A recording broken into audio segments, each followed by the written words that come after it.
Hello everyone, welcome back to our channel. I'm Vanshika Soni and you are watching Asi's coaching classes. Class 8 की इस series में हमारा आज जो chapter होने वाला है ये है चैप्टर 3 जिसका नाम है मिनरल्स एंड पावर रिसोर्सेज। तो चैप्टर 1 एंड 2 हमने कंप्लीट कर लिया था लास्ट वीडियो में और आज हम लोग स्टार्ट करने वाले हैं चैप्टर 3 जिसका नाम है minerals and power resources. Minerals chapter 1 में भी हमने काफी सारे नेचुरल रिसोर्सेज को देखा था और आज चैप्टर 3 में भी हम मिनरल्स को देखने वाले हैं, मतलब एक स्पेसिफिक नेचुरल रिसोर्स को देखने वाले हैं यानी मिनरल्स। ठीक है, तो मिनरल्स क्या होता है? यहाँ पे चैप्टर के स्टार्टिंग में लिखा हुआ है, कृति कहीं जाती है किसी शॉप में, वहां बहुत सारी चीजों को एक जगह पर जाती है, वहां बहुत सारा काला काला कुछ जमीन दिखाई देता है और वो सोचती है कि ये क्या है। उसके फ्रेंड उसको रिप्लाई करते हैं। तो बेसिकली अगर हम इसका देखें कि इसमें क्या बताना चाहता है, तो जब आप कोई केक खाते हो, ठीक है, तो आपको उसमें पता नहीं रहता कि इस केक में कौन कौन से इंग्रेडिएंट्स है या क्या क्या चीजें मिक्स की गई हैं। लेकिन जब आप किसी बेकर के शॉप पर जाते हो और शॉप पर जाने के बाद आप वहां पर देखोगे कि यहाँ पर काफी सारे इंग्रेडिएंट्स है, जैसे मैदा, एग भी हो सकता है, मैदा, एग, सोडा या फ्लेवर, ये सारी चीजें होती हैं और इन्हीं को मिक्स करके वो बेक करते हैं और बेक करने से उनका केक बनता है। बट जब हम इस केक को खाते हैं तो हमें नहीं पता होता है कि इसमें कितने सारे इंग्रेडिएंट्स मिक्स हैं जिससे ये केक बना हुआ है। सिमिलरली अगर हम मिनरल्स की बात करें तो यही चीज हमारे अर्थ पे भी है। हमारे मदर अर्थ में हर जगह पर काफी सारे मिनरल्स पाए जाते हैं। इन्हीं मिनरल्स से रॉक्स बनते हैं और सॉइल में इनका पूरा कंपोजिशन अनइवनली सारे तरफ बटा हुआ है। ठीक है, अनइवनली कहने का मतलब है कि कहीं कहीं पे ये मिनरल्स काफी ज्यादा हैं और कहीं कहीं पे कम है और कहीं पे नहीं है।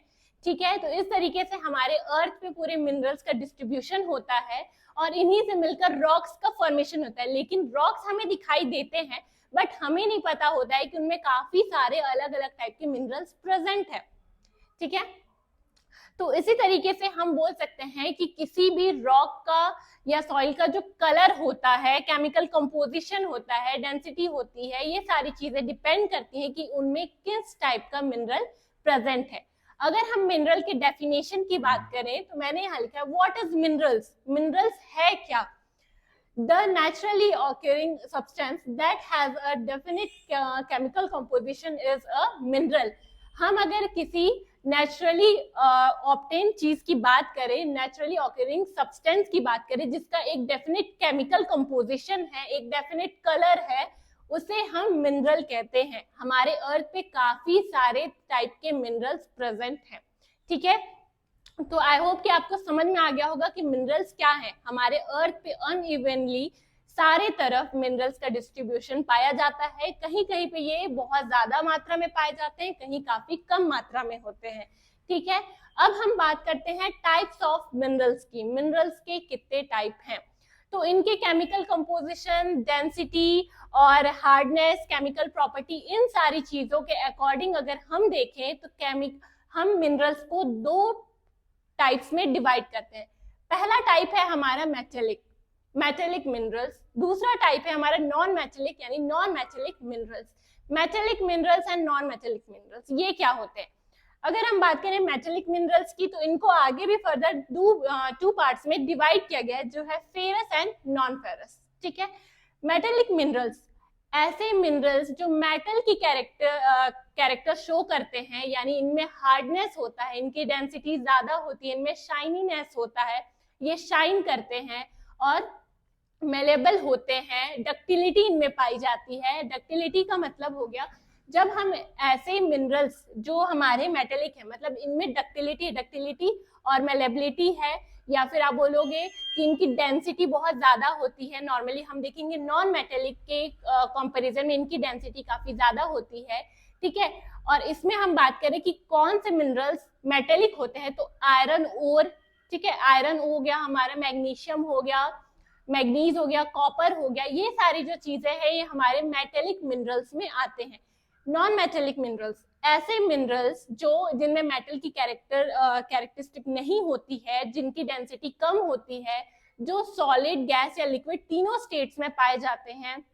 इनमें डेंसिटी कम होती है, ये मेलेबल नहीं होते हैं, इनकी डक्टिलिटी कम होती है और इनका जो मेल्टिंग और बॉइलिंग पॉइंट है ये भी काफी कम होता है। तो ऐसे मेटल्स ऐसे मिनरल्स को हम नॉन मेटेलिक मिनरल्स के अंदर रखते हैं। इसका एग्जांपल हमने देखा कि आयरन या फिर आयरन हो गया या फिर मैग्नीज हो गया, कॉपर हो गया, ये सारे जो हैं ये होते हैं हमारे मेटेलिक। नॉन मेटेलिक में हम देखेंगे तो फ्यूल्स भी आ जाते हैं, जैसे कोल, पेट्रोलियम, ये सारे जो मिनरल्स है ये नॉन मेटेलिक में आते हैं। इसके अलावा आप देखोगे लाइमस्टोन, मिका और जिप्सम, ये सारे जो मिनरल्स है ये हमारे नॉन मेटेलिक मिनरल्स होते हैं, इनमें मेटल की कैरेक्टरिस्टिक्स नहीं पाई जाती है। जब हम आगे देखते हैं तो मेटेलिक मिनरल्स को हम और भी आगे दो पार्ट्स में डिवाइड करते हैं। पहला पार्ट है हमारा फेरस और दूसरा पार्ट है हमारा नॉन फेरस। फेरस का मतलब अगर आप देखोगे तो फेरस का मतलब होता है ऐसी चीजें जिनमें आयरन हो। फेरस का मेनली जो मीनिंग है ये आयरन ही होता है। तो हम बोल सकते हैं फेरस यानी ऐसे मिनरल्स जिनमें आयरन प्रेजेंट होता है, जिनमें आयरन पाया जाता है। तो ऐसे जो हमारे मिनरल्स होते हैं जिनमें आयरन पाया जाता है उसको हम फेरस बोलते हैं, ठीक है। जैसे हम अगर बात करें मैग्नीज की, कोबाल्ट की, कॉपर की, आयरन की, ये सब जो है हमारे फेरस मिनरल्स होते हैं, इनमें आयरन प्रेजेंट होता है, ठीक है। और ये मेटेलिक के अंदर ही आते हैं, मेटल्स होते हैं। नॉन फेरस यानी जिसमें आयरन प्रेजेंट नहीं होता है, लेकिन ये भी मेटल की कैटेगरी में आते हैं क्योंकि इनमें भी हार्डनेस होता है, शाइनीनेस होता है, सारी कैरेक्टर्स प्रेजेंट होते हैं। बस ये डिफरेंस होता है कि इसमें आयरन प्रेजेंट नहीं होता है। इसका हम अगर एग्जांपल देखें तो हमारा गोल्ड, सिल्वर, ये सब, प्लेटिनम, ये सारी जो चीजें, इनमें आयरन प्रेजेंट नहीं होता है लेकिन ये मेटल्स होते हैं और हम इसे नॉन फेरस की कैटेगरी में रखते हैं। नॉन मेटेलिक भी आपको समझ में आ गया। ऐसे मिनरल्स जिनमें मेटल्स प्रेजेंट नहीं होते हैं वो हमारे जैसे जिप्सम, लाइमस्टोन, ये सारे हमारे नॉन मेटेलिक मिनरल्स होते हैं। और कुछ फ्यूल्स भी है जैसे कोल, पेट्रोलियम, ये सारी भी जो चीजें हैं हम इनको नॉन मेटेलिक के अंदर रखते हैं। इसके बाद है हमारा कि हम मेटल्स को कैसे पाते हैं। हमको पता है कि ये हमारे जमीन पर है, सॉइल्स में है, रॉक्स में है, पूरे अर्थ में डिस्ट्रीब्यूटेड है, बट हमको ये कैसे मिलेगा, हम इसे कैसे निकाल पाते हैं, कैसे हमारे तक ये पहुंचता है, ठीक है।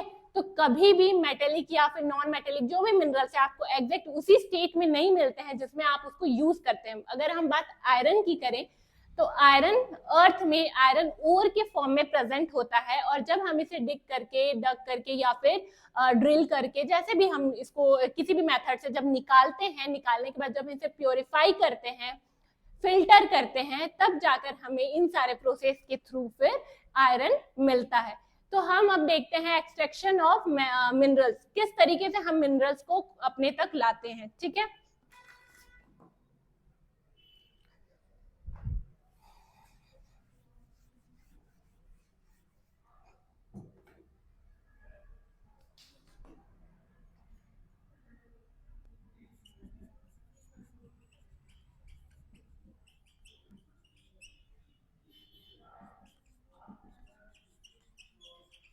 एक्सट्रैक्शन ऑफ मिनरल्स, ठीक है, किस तरीके से हम इसे एक्सट्रैक्ट करते हैं। तो इसको एक्सट्रैक्ट करने के मेनली 3 तरीके होते हैं, जिसमें पहला तरीका है हमारा माइनिंग,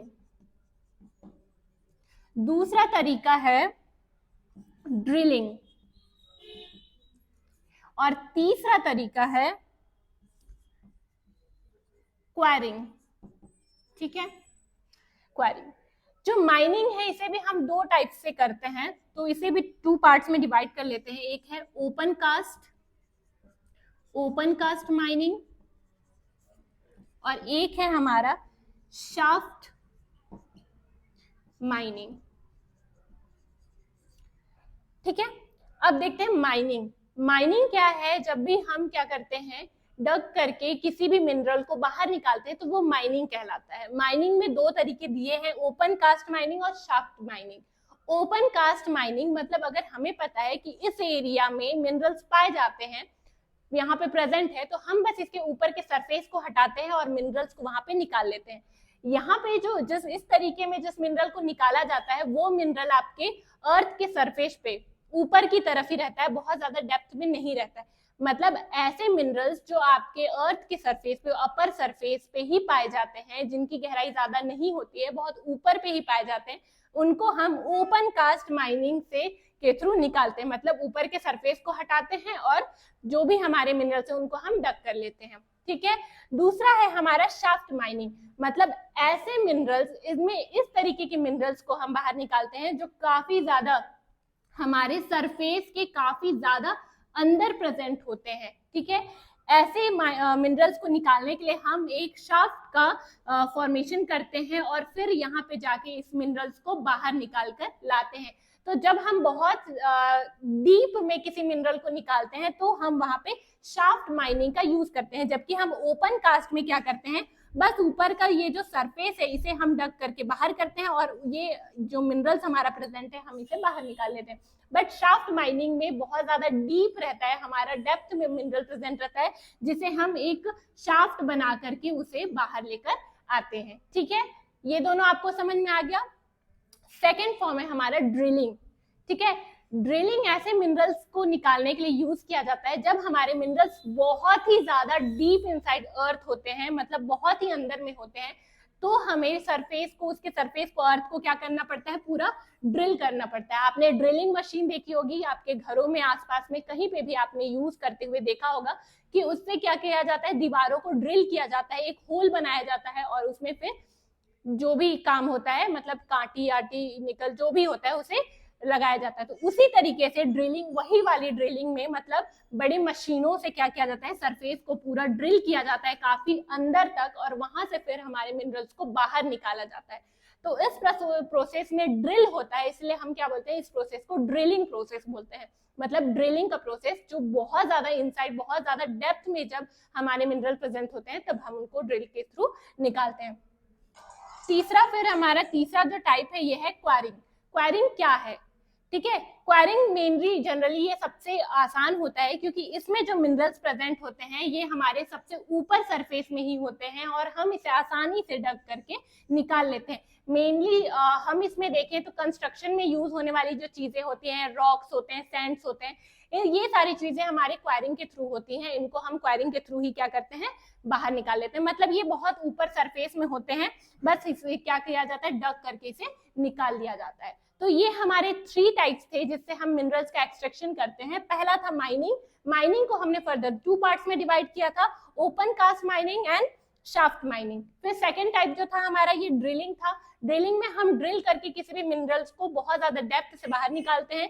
थर्ड जो था हमारा ये क्वारिंग था। क्वारिंग में ये सबसे ऊपर सरफेस में मिनरल प्रेजेंट होता है जिसे डग करके आसानी से निकाल दिया जाता है, ठीक है। तो इस तरीके से हमने चैप्टर 3 को स्टार्ट कर लिया है, जिसका फर्स्ट टॉपिक हमने मिनरल देख लिया कि मिनरल्स क्या है। सेकंड टॉपिक हमने आज देखा कि टाइप्स ऑफ मिनरल्स, यानी मिनरल्स कितने टाइप के हैं, जो मेटेलिक और नॉन मेटेलिक थे। उसके बाद हमने तीसरा टॉपिक देख लिया, एक्सट्रैक्शन ऑफ मेटल्स। मेटल्स को कैसे एक्सट्रैक्ट किया जा रहा है अर्थ के सरफेस से हमारे तक यूजफुल वे में, हम किस तरीके से पा रहे हैं उसको, किस प्रोसेस से हम इसे अपने पास लेकर आते हैं। तो ये है एक्सट्रैक्शन ऑफ मिनरल्स। आगे की क्लास में हम आगे और भी चैप्टर्स को पूरा कंप्लीट करेंगे। अगर आज का वीडियो आपको पसंद आया हो तो please like, share and subscribe करिएगा। Thanks for watching.